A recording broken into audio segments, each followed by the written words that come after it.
जो 4 चिन्ह हैं, वैसे तो कई सारे चिन्ह हैं ठाकुर जी के चरण में, किंतु जो 4 चिन्ह हैं उसके वर्णन के अंतर्गत हमने सुख प्राप्ति रूप चिन्ह और दुख निवृत्ति रूप चिन्ह, ऐसे करके हमने अंकुश और अंबुज की सुख प्राप्ति रूपता और वज्र और ध्वज की दुख निवृत्ति रूपता का हमने वर्णन लिया था चरण चिन्ह के अंतर्गत। तो चरण जो है वो भक्ति प्रतिपादक है और सर्वताप नाशक भी है, और उसका जो चिंतन है, चरण का चिंतन है, वो सम्यक प्रकारेण करना चाहिए, ऐसी श्री आचार्य चरणों की आज्ञा वहां पे हमें मिल रही है। माने संचिंतयेत् भगवतः चरणारविंदम के श्लोक के सुबोधनी के अंतर्गत। तो वहां पे सम्यक शब्द का अर्थ दीर्घकाल आदर पूर्वक, निरंतर और महात्म्य ज्ञान पूर्वक इस चरण चिन्हों का हमें ध्यान करना चाहिए, चरण का ध्यान करना चाहिए, और चरण के अंतर्गत जो चरण चिन्ह हैं उसका भी हमें ध्यान करना चाहिए, ऐसा हमने देखा था। अब आगे चलते हैं।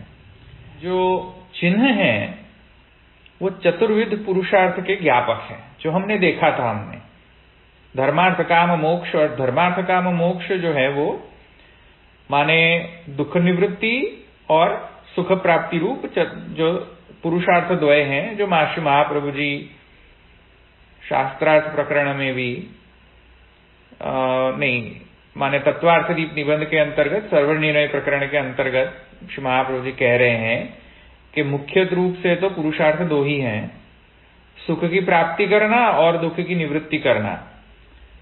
तो उसमें भी जो धर्म और अर्थ है वो दुख की निवृत्ति करना है, और काम और मोक्ष जो है, धर्म और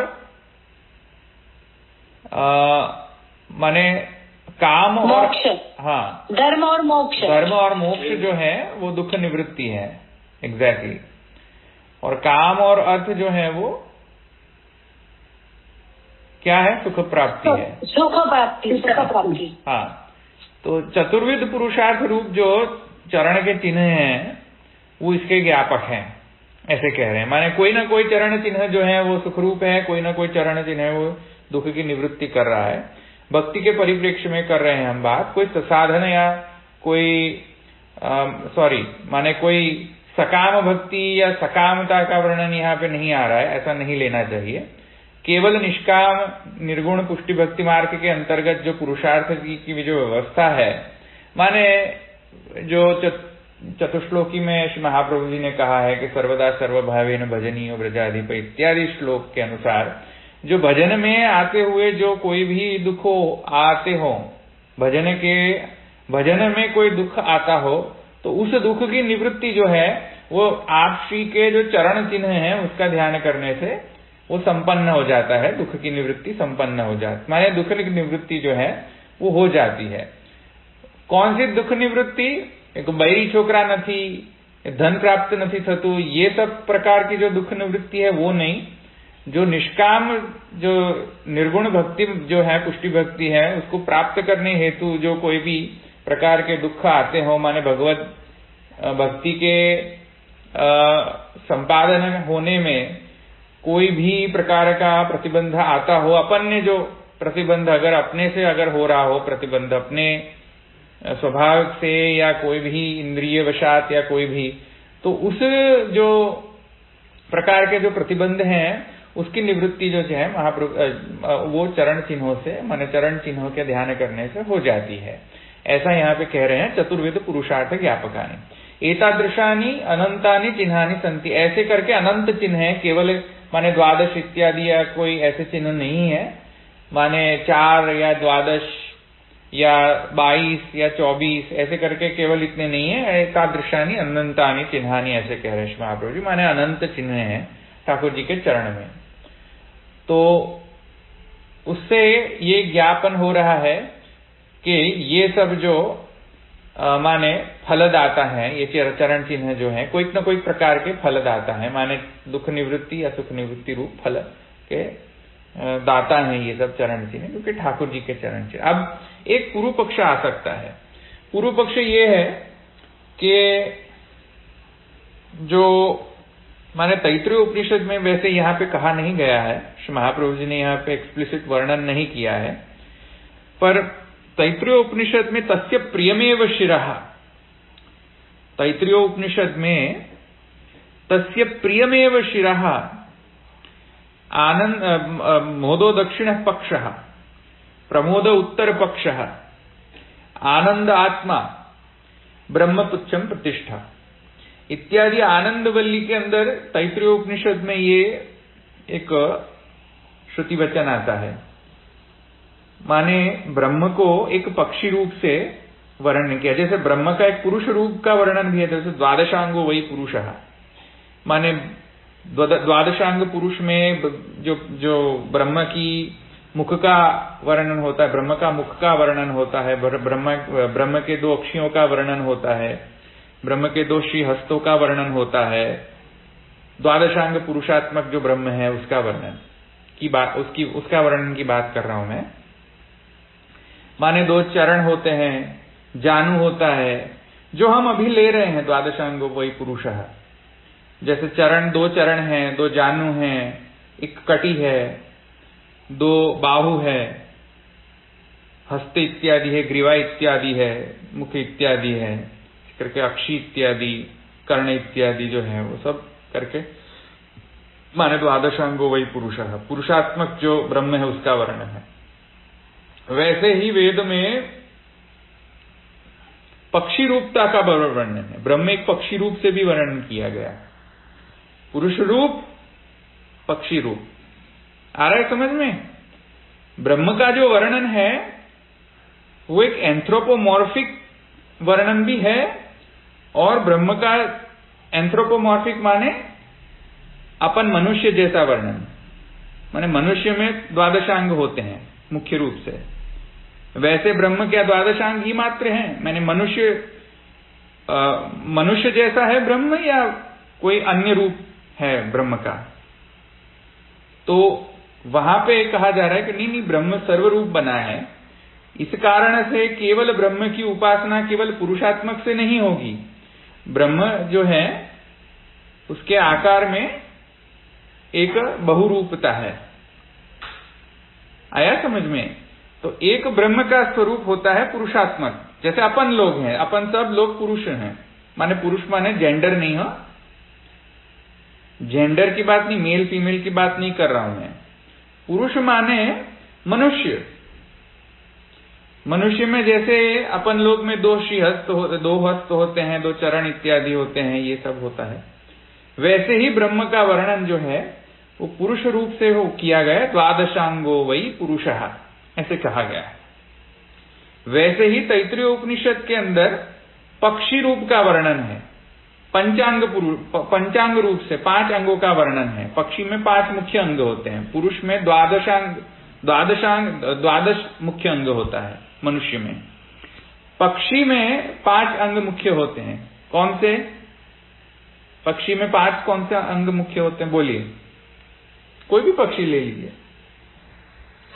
2 चक्षु हो, 5 हो, 2 पैर और एक उसकी बीक, तो मेन रहेगा। तस्य प्रियमेव शिर, एक शिर होता है। मोदो दक्षिण पक्ष, 2 चरण, मोदो दक्षिण पक्ष, एक उसका 2 पंख होते हैं, एक मुख होता है, 2 पंख होते हैं। मोदो दक्षिण पक्ष प्रमोद उत्तर पक्ष, मोदो दक्षिण पक्ष, तस्य प्रियमेव शिरः, आनंद आत्मा, एक आत्मा पूरी बॉडी, ब्रह्म पुच्छम प्रतिष्ठा, एक पुच्छ होता है। पक्षी में ऐसा हो गया ना 5 अंग। तस्य प्रियमेव शिरः, आनंद मोदो दक्षिण पक्षः, प्रमोद उत्तर पक्षः, आनंद आत्मा, ब्रह्म पुच्छम प्रतिष्ठा, ये करके पक्षी रूप का वर्णन भी वहां पे ब्रह्म का मिलता है। तो वहां पे माने माने तस्य प्रियमेव शिरः, माने उसका जो ब्रह्म का जो शिर है वो प्रिय रूप है, प्रियता जो है वो ब्रह्म का शिर रूप है। वैसे ही मोद जो है वो ब्रह्म का, ब्रह्म को पुच्छ रूप बोलते ना पक्षी में। नहीं, वो आ रहा हूं मैं। तो जो मुख है वो तस्य प्रियमेव शिर, प्रिय रूपता है। जो मोद जो मोदो दक्षिण पक्ष, दक्षिण जो उसकी जो पंख होता है, दक्षिण पक्ष, वो आनंदात्मक मोद रूप है। और जो प्रमोद उत्तर पक्ष है, उत्तर पक्ष जो है वो प्रमोद रूप है। प्रकृष्टम मोदयति इति प्रमोद,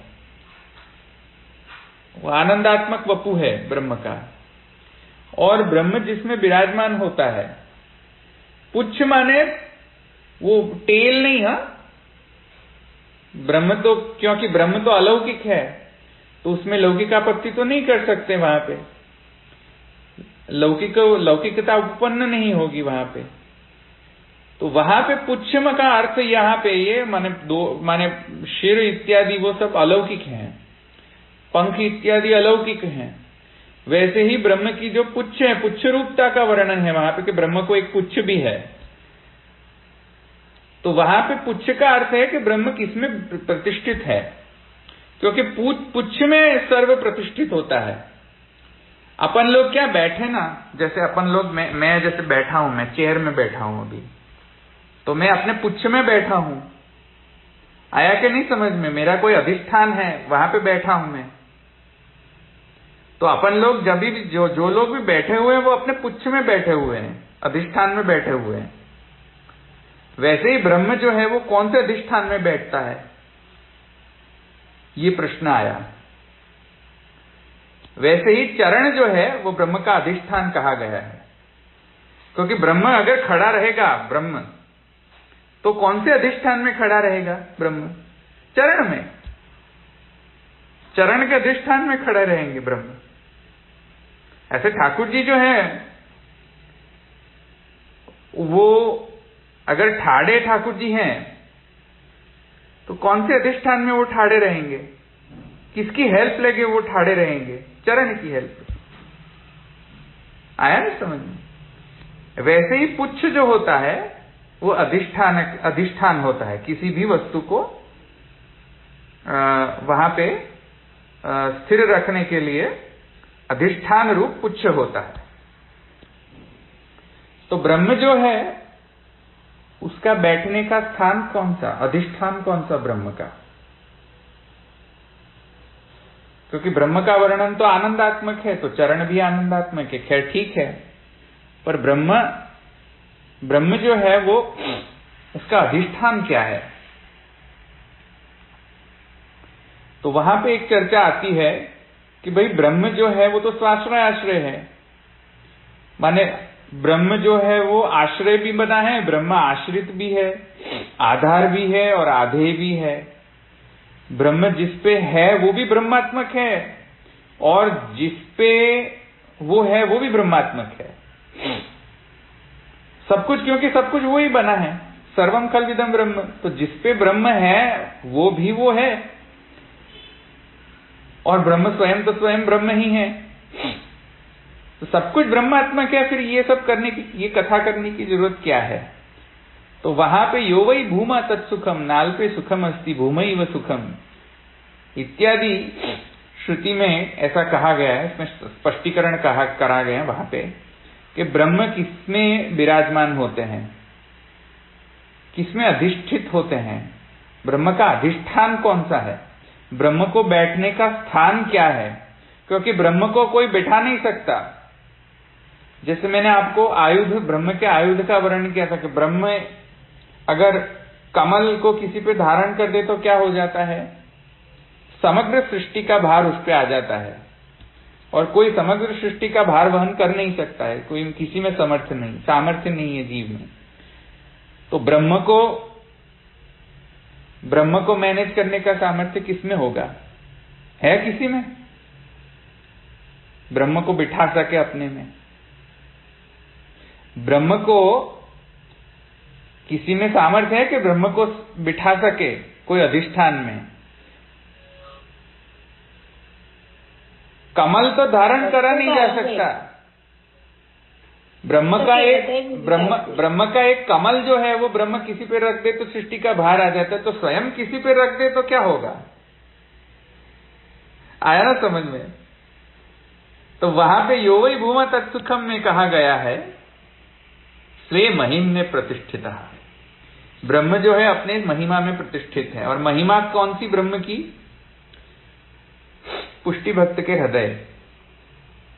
अगर पुष्टि भक्त के हृदय अगर ब्रह्म को प्राप्त हो तो केवल एकमात्र पुष्टि भक्तों के हृदय जो है अंतःकरण, शुद्ध अंतःकरण, जो पुष्टि भक्तों का जो शुद्ध अंतःकरण जो रूप अधिष्ठान है, वो ही ब्रह्म को धारण करने में समर्थ है, अन्य कोई नहीं। पुरुषोत्तम जो है उसको धारण करने का सामर्थ्य केवल और केवल नायमात्मा च प्रवचनी न लभ्यो न मेधया न बहुनाश्रते न यमई वैश्वृणुते ते न लभ्यो।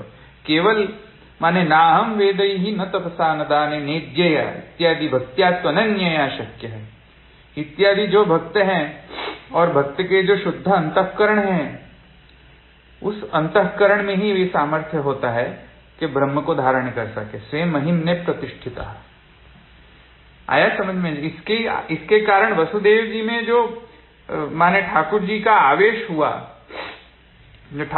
आवेश नहीं कह सकता, ठाकुर जी का जो प्राकट्य हुआ वसुदेव जी के अंतःकरण में, वो वसुदेव ही केवल समर्थवान थे जिस सामर्थ्य के वश माने प्रभु को वो धारण कर सके अपने में।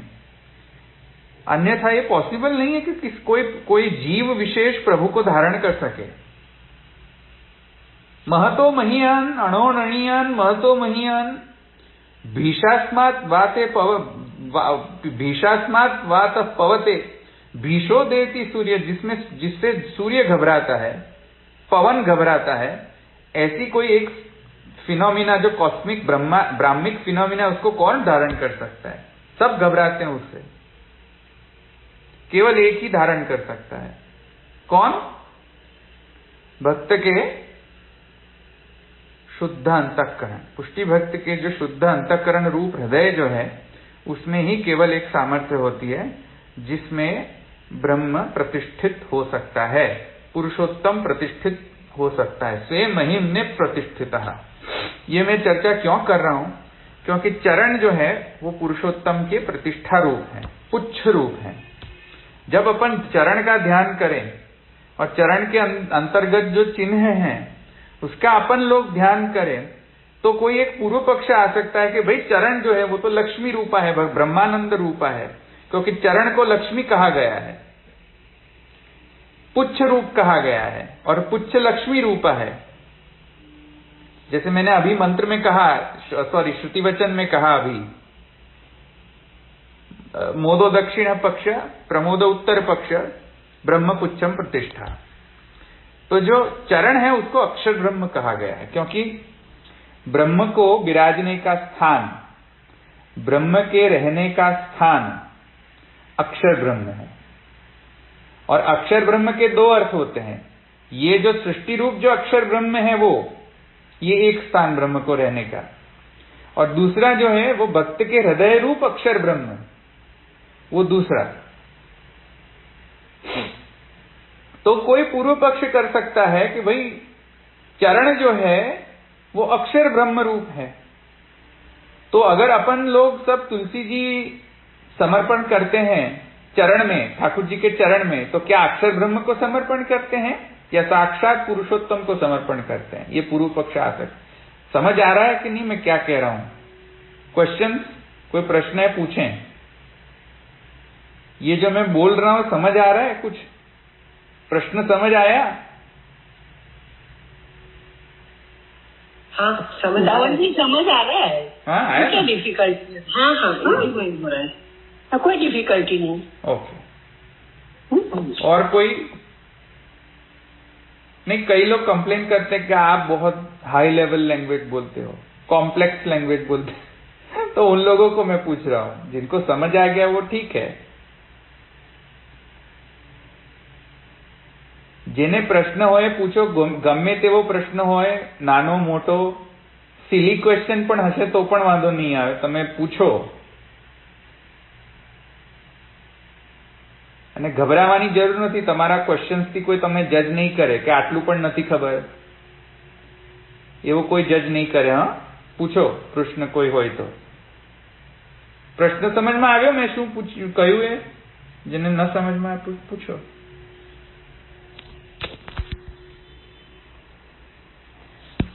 जो चरण, अगर चरण जो है वो अक्षर ब्रह्म रूप माना गया, शास्त्र में चरण को अक्षर ब्रह्म रूप माना गया है, स्वे महिम्ने प्रतिष्ठितः ये कहा गया है. तो अगर अपन लोग चरण में तुलसी समर्पित करते हैं तो क्या वो पुरुषोत्तम को समर्पण हुआ या अक्षर ब्रह्म को समर्पण हुआ? पुरुषोत्तम को. ये पूर्व पक्ष आएगा, ये प्रश्न आएगा.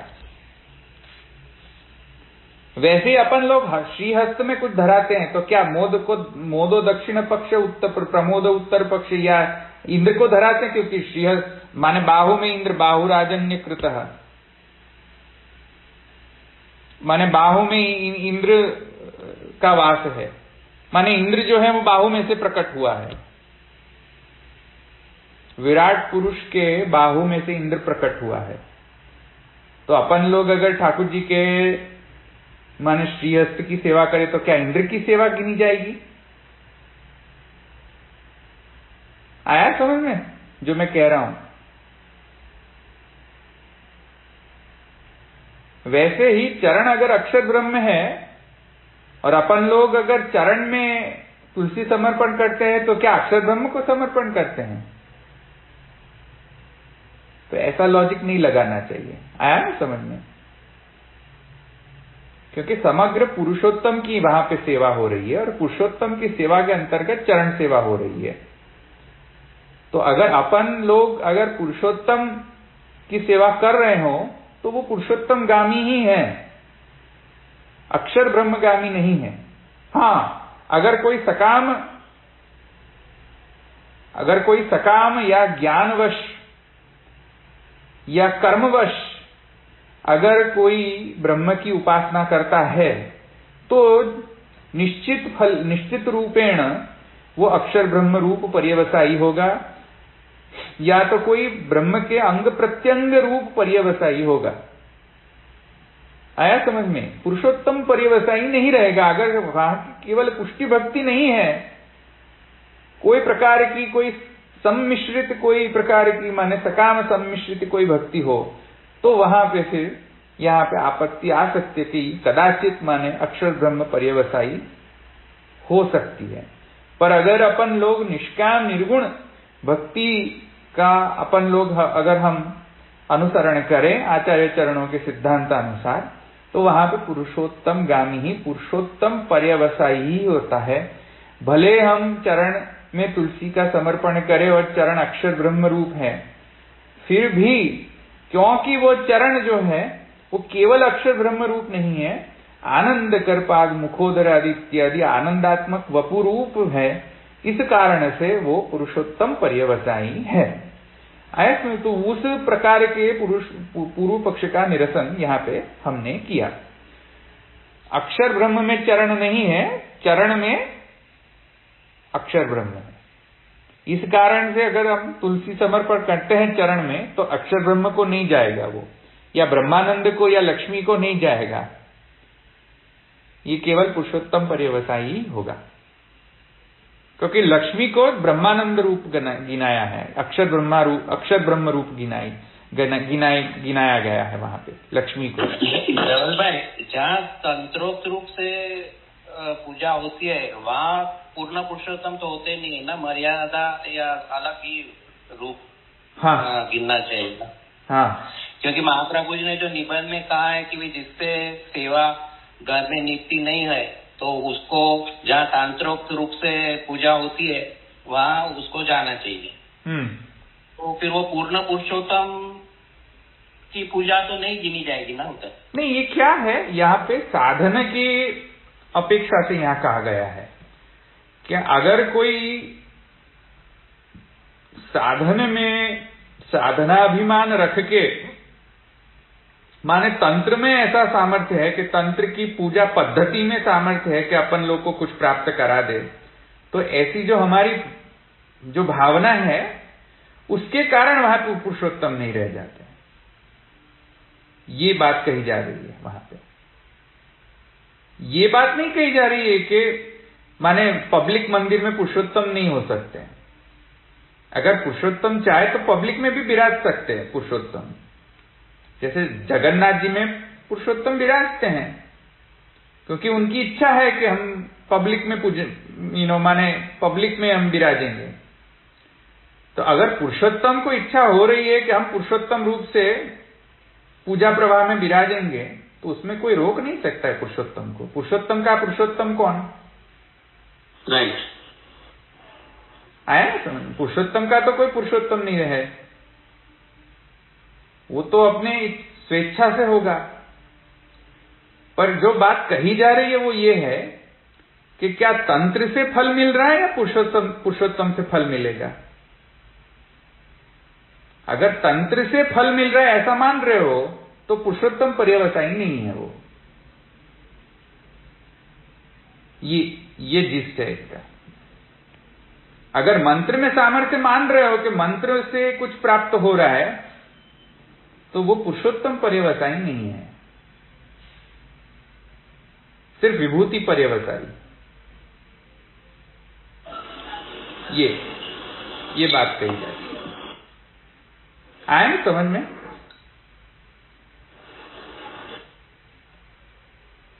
हाँ। ओके, नेक्स्ट चरण, माने समरी कर दूं मैं। अपन जो चरण का जो अपन लोग ध्यान धरते हैं, उसमें अक्षर ब्रह्म अंश केवल अंश मात्र है। तो चरण का ध्यान करने से अक्षर ब्रह्म का ध्यान हो गया, ऐसा नहीं मानना चाहिए। आया ना समझ में? ये कही जा रही है बात यहां। क्या आप लोग माने पता नहीं कितना पढ़े हो, माने उपनिषद और भाष्यादि ग्रंथ, तो इस कारण से मैंने यहां पे श्रुति वचन को यहां पे कोट किया, क्योंकि श्रुति में आता है कि भाई चरण जो है वो तो माने ब्रह्म के जो चरण है वो अक्षर ब्रह्म रूप है, लक्ष्मी रूपा है, श्री रूपा है, ऐसा कहा गया है चरण को। माने श्रिया, पुष्ट्या, गिरा, कांत्या, इसे द्वादश शक्ति गिनाई है। इसमें से जो श्री शक्ति है वो ये ब्रह्मानंद रूपा, अक्षर ब्रह्मानंद रूपा श्री शक्ति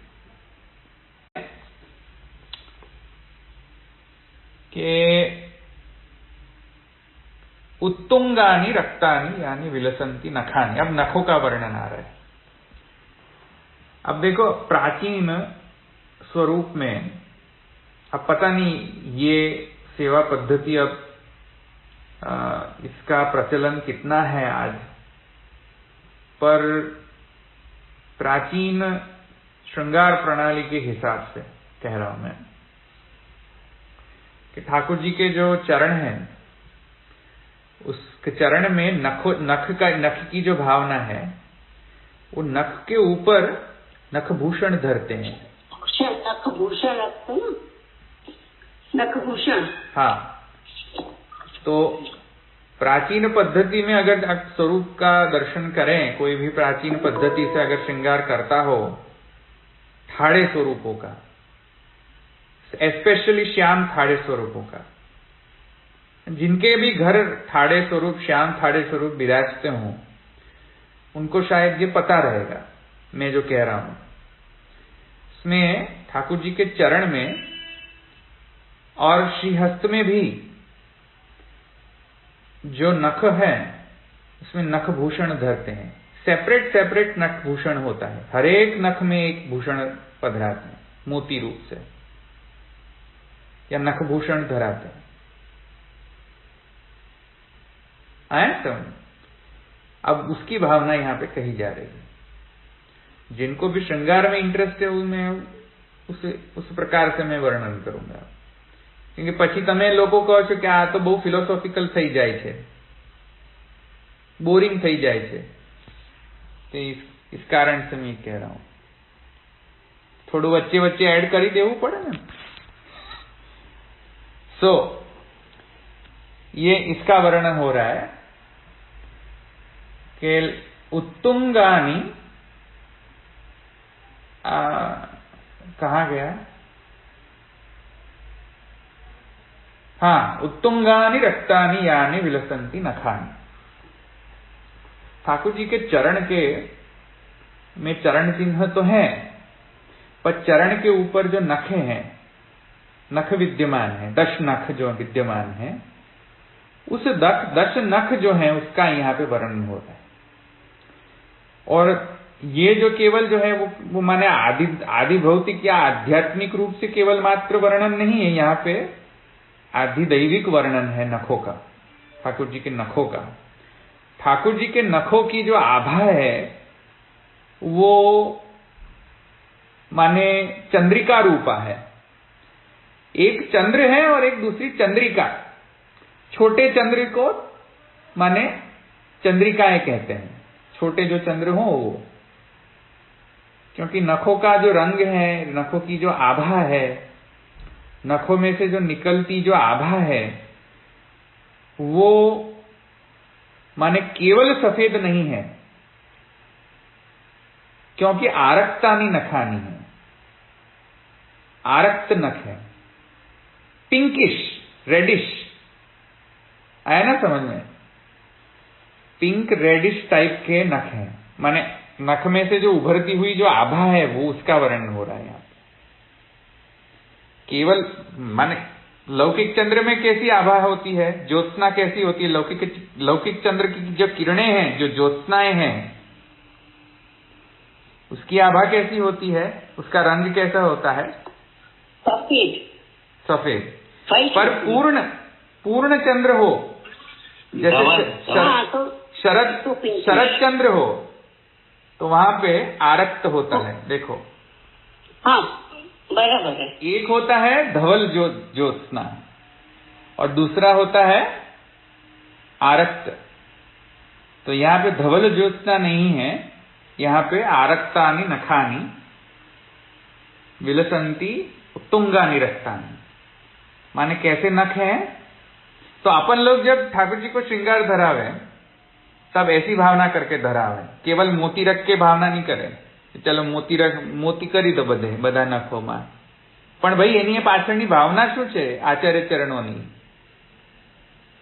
आया कि नहीं समझ में। ये अगर पता नहीं है और अपन लोग बस खाली माने करने के लिए कर्मकांड के जैसे माने वहां पे नखों का माने नखभूषण धरा दें, कि कोई आनंद नहीं है वहां पे, आया कि नहीं समझ में। वो अगर अपन को ज्ञान हो कि हम क्यों नखभूषण धराते हैं तो ये वजह है।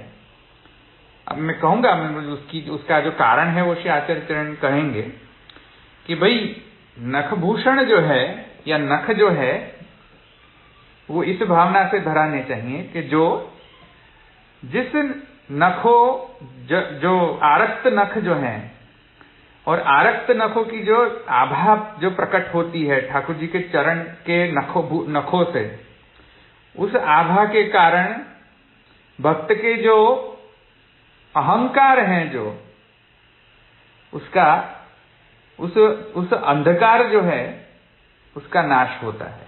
क्योंकि लौकिक चंद्र से भी अंधकार का तो नाश होता ही है, लौकिक अंधकार का, पर ये जो है वो महाअलौकिक महाआनंदात्मक नख जो है, वह आनंदात्मक नख रूप से जो आनंदात्मक ज्योति जो ज्योत्सनाएं प्रकट होती हैं, आरक्त ज्योत्सनाएं जो प्रकट होती है, उस आरक्त ज्योत्सना से भक्त हृदय के जो है वो हृदय में जो अंधकार जो व्याप्त होता है उसकी निवृत्ति होती है। ये एक कार्य है नखों का।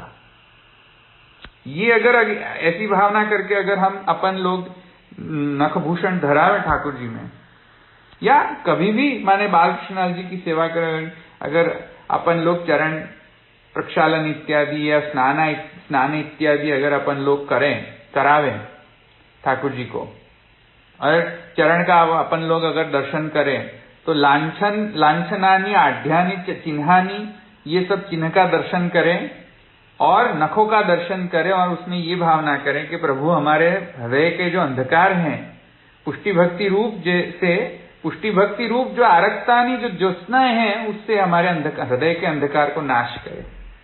ऐसा मनोरथ करना चाहिए जब भी हम नखों का दर्शन करें। तो ये तो मनोरथ कर ही सकते हैं ना, ये सकाम मनोरथ तो है नहीं, ऐसा मनोरथ तो अपन लोग कर ही सकते हैं। तो ये ऐसा मनोरथ करना चाहिए। पर जो लोग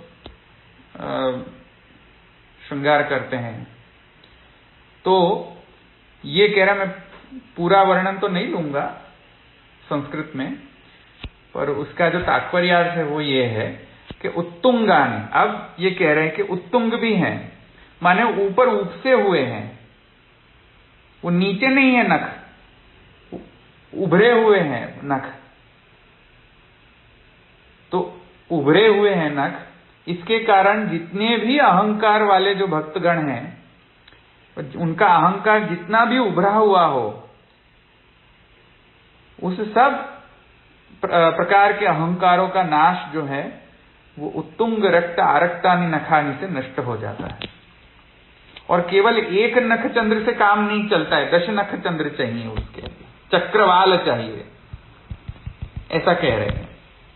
क्योंकि लोक में तो एक चंद्र होता है, एक चंद्र ही होता है लोक में, यहां पे 10 नख चंद्र है, चक्रवाल है। तो चक्रवाल से विविध प्रकार के भक्तों के जो भाव जो हैं, दशविध भाव हैं, वो सर्व दशविध भावों में जो अंधकार जो अगर कोई प्रतिबंध आए, तो सब प्रतिबंधों का निवारण जो है, माने प्रेम से लेके, स्नेह से लेके, दृष्टि, स्नेह, आसक्ति, व्यसन इत्यादि जो दशमावस्था रूप जो दश अवस्था प्रेम की जो है, उस सब दश प्रेम की जो अवस्था है, उसमें जो भी विघ्न आते हैं, माने प्रतिबंध आते हैं, वे सब प्रतिबंधों का निवारण जो है वो ये 10 नख चंद्र करते हैं। ये भावना करिए माने आचार्य चरणों ने कह रहे हैं कि दोष निवर्तका नाह उत्तुंगानी रक्तानी यानी विलसंती नखानी तेषाम चक्रवालम मंडलम, वो मंडल रूप से माने उनकी भावना करिए आचार्य चरणों ने।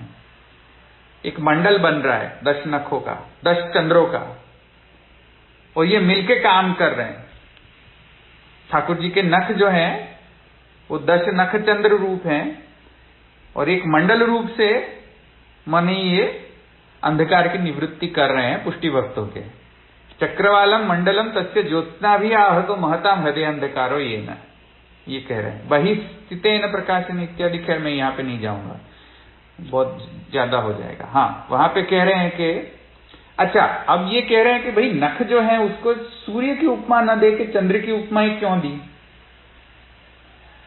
सूर्य भी कह सकते थे कि हाँ, उसमें से माने तेज की उत्पत्ति हो रही है, महान तेजवान नख चंद्र हैं, तो सूर्य की उपमा भी दे सकते थे भागवतकार। शीतलता प्रदान होती है, यानी मन का जो ताप क्लेश है उसका शमन हो जाता है। हाँ, सूर्य से वो नहीं हो पाता, सूर्य से वो नहीं होता, एग्जैक्टली। सूर्य तापात्मक है, सूर्य ज्ञानप्रद है, स्नेहप्रद नहीं है, प्रेमप्रद नहीं है। सूर्य है वो ज्ञानोपासक, सूर्योपासना करता है। जिसको ज्ञान की लालसा हो वो सूर्य की उपासना करे, पर जिसको स्नेह की उपासना करनी वो तो चंद्र उंडी क्लेद ने।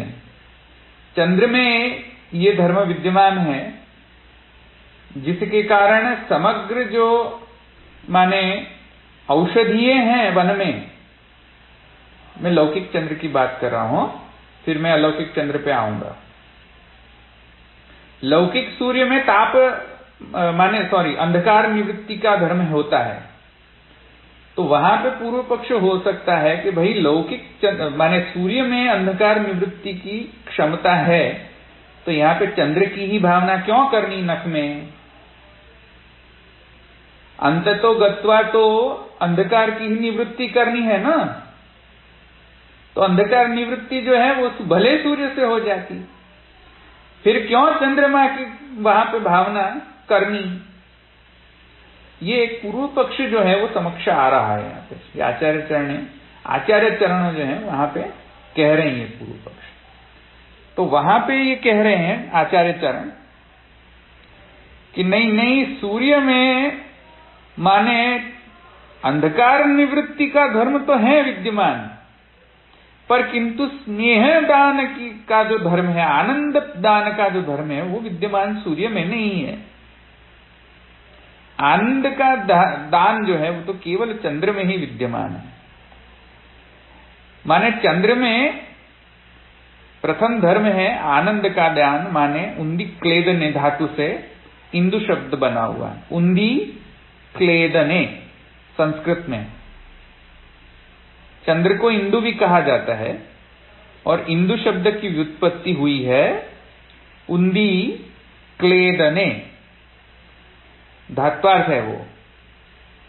तो धात्वार्थ में वो कहा गया है भाई क्लेदन करना जिसमें धर्म हो उसको इंदु कहा जाएगा। क्लेदन माने गुजरातीમાં તમે શું કહો એને? ભીંજાવી દેવું, ભીંજાવવું, શું કહો છો તમે? આર્દ્રતા, ભીંજાવી દેવું, આર્દ્રતા। તો સૂર્યમાં તો ભીંજવાનું કોઈ ધર્મ નથી હોતું। आर्द्र करने का धर्म जो है, आर्द्रता लाने का जो धर्म है वो सूर्य में विद्यमान नहीं होता है, वो केवल चंद्र में विद्यमान होता है। तो ये एक चंद्र का धर्म, जो आर्द्र करे वैसा धर्म चंद्र में ही विद्यमान है। दूसरा धर्म जो है चंद्र का वो क्या है? अमृत दान करना, पोषण करना। वनौषधि को पोषण करता है चंद्र, मधु का पोषण करना, ये सब चंद्र का काम है। स्नेह का पोषण करना चंद्र का काम है। ज्ञान का पोषण करना सूर्य का काम है। और हृदय भाव का पोषण करना किसका काम? चंद्र का। तो क्लेदन करना, आर्द्र करना, मधु का दान करना, औषधियों को पुष्ट करना, स्नेह का ध्यान करना,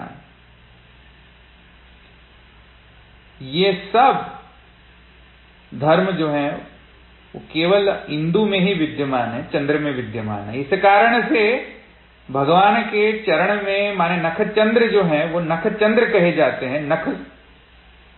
नख रूप जो सूर्य है ऐसा नहीं कहा जाता है,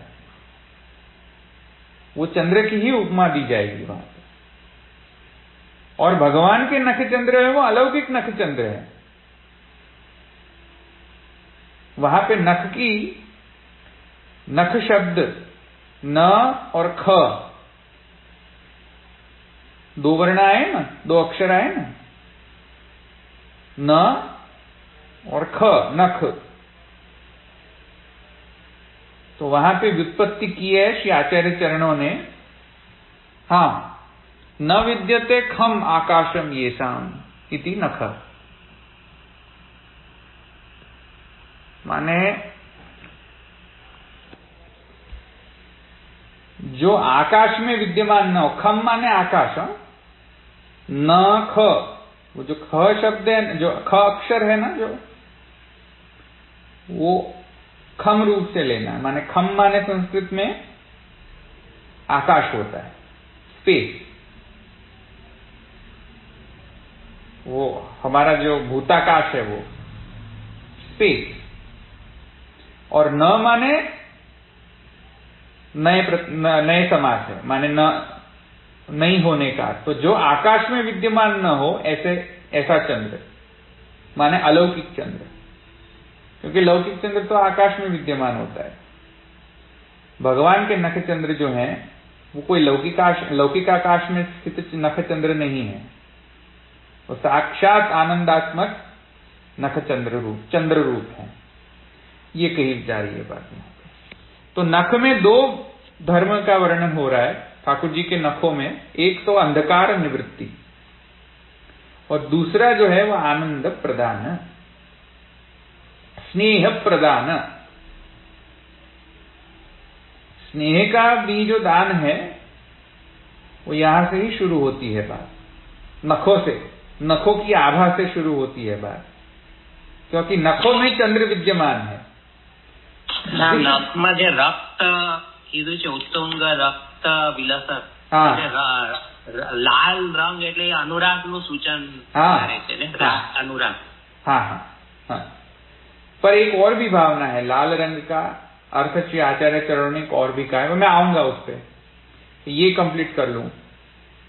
तो नख में दो विद्यमान है धर्म, एक भक्त के अंतःकरण में जो अंधकार है उसका निवर्तन, और दूसरा भक्त में स्नेह का संपादन, आनंद का संपादन।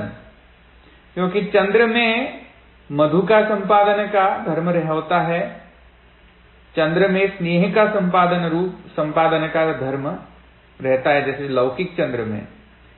वैसे ही श्रीमद वृंदावनेन्दु प्रकटित रसिकानंद संदोह रूप, माने महाप्रभु जी में भी ये इंदु रूपता विद्यमान है।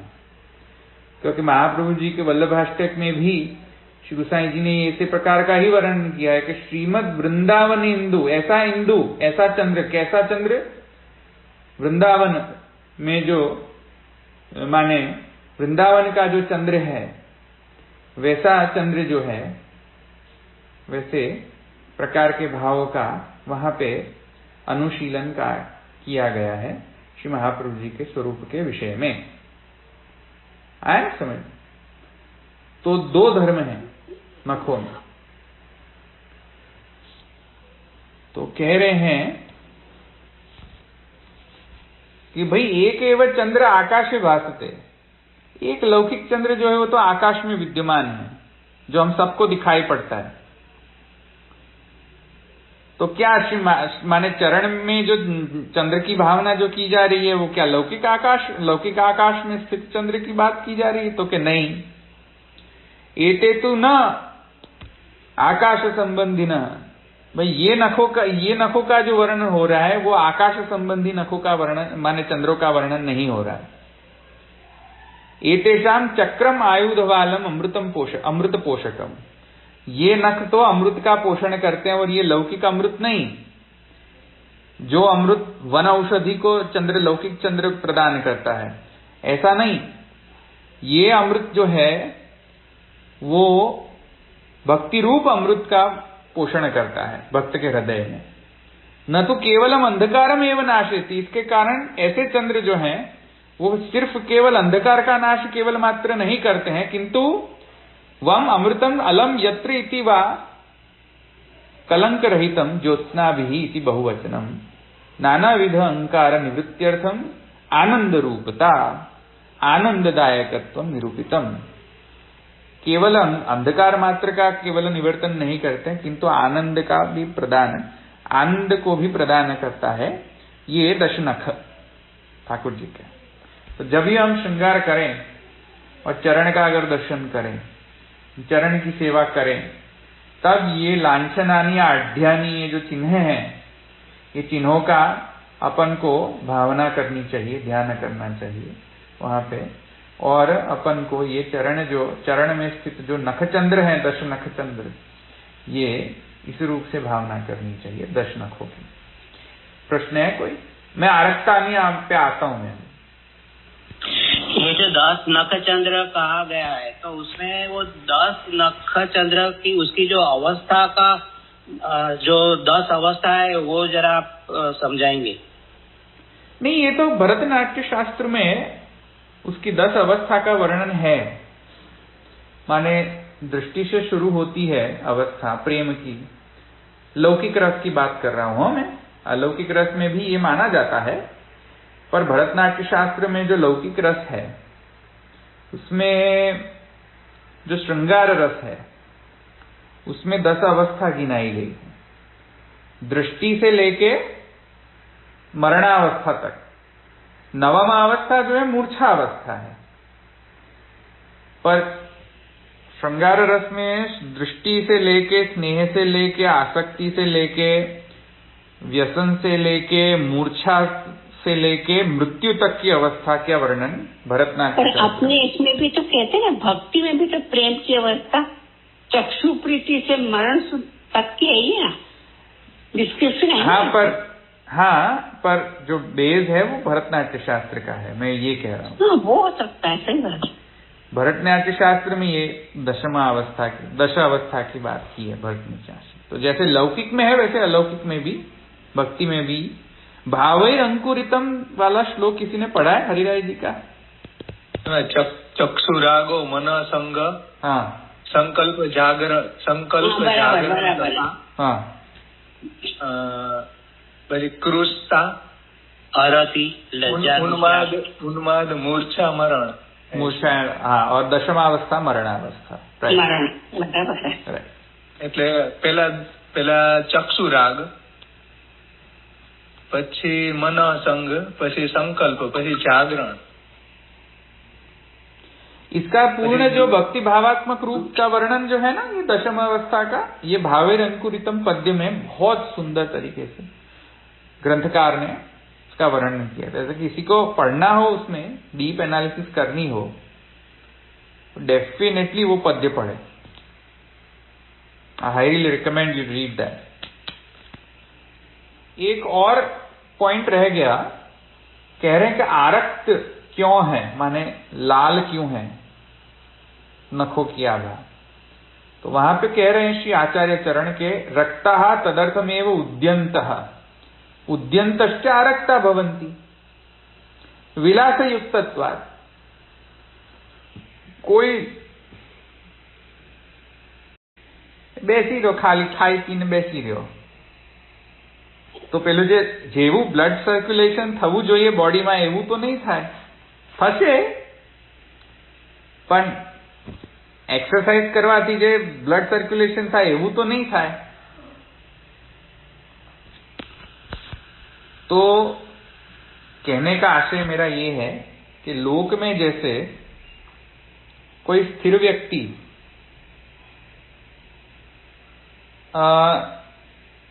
उसमें राजस भाव का अभाव आता है, या तो वो तामस होता है या तो सात्विक होता है। सात्विक व्यक्ति भी एकदम स्थिर होता है, एकदम इक्विलिब्रियम स्टेट में होता है, उसको न तो राग होता है न तो विराग होता है, एकदम इक्विलिब्रियम स्टेट में होता है सात्विक व्यक्ति। उसको न तो करने की इच्छा होती है न तो वैराग्य की इच्छा होती है, एकदम इक्विलिब्रियम स्टेट में होता है। दूसरा व्यक्ति तामस, भैंस के जैसे। भैंस का एग्जाम्पल बाबा से सुनते हो ना आप लोग सब। भैंस is a great example of तामस। उसको कुछ भी सिखाओ, उसको कुछ भी बोलो, नाला तो यहां से ही बहेगा। અમે જેવી રીતે ચાલવાના છે રોડ ઉપર એવી રીતે જ અમે ચાલશું ભેંસોને। તમે કેટલો પણ હોર્ન વગાડી લો, ખસે જ નહીં ને। तामस, तो तामस क्या है, उसमें वैसे भी ये कम होता है, ये कम होता है और ये भी कम होता है, दोनों कम होता है तामस में, कि वो परफेक्टली मोहित होते हैं विषय के प्रति।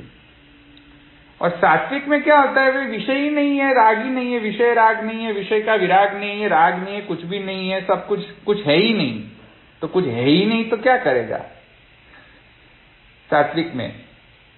तो एक राजस में ही एक कैपेबिलिटी है कि वो कुछ कर सके, क्योंकि सात्विक व्यक्ति कुछ करेगा नहीं क्योंकि इक्विलिब्रियम स्टेट में है। और तामस व्यक्ति को अगर करने को कहे तो करेगा नहीं, भैंस के जैसे बैठा रहेगा वो।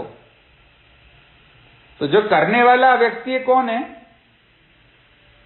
राजस। और राजस का रंग है आरक्त। आया ना समझ में। जिसमें राजस भाव हो वो ब्लड सर्कुलेशन उसमें ज्यादा होगा। मैं केवल भौतिक सेंस से एक्सप्लेन कर रहा हूं। हाँ भाई, ये माने ठाकुर जी पे मत अप्लाई कर देना कि भाई ठाकुर जी में भी ब्लड सर्कुलेशन हो रहा है, ये सब मत करना। हाँ भाई, कौभांड।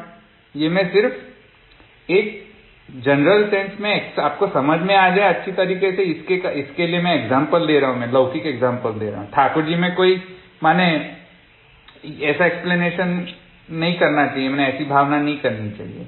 पर मैं जो बात कहना चाह रहा हूं ये है कि ठाकुर जी के नख में एक प्रकार का अलौकिक आनंदात्मक राजस भाव विद्यमान है।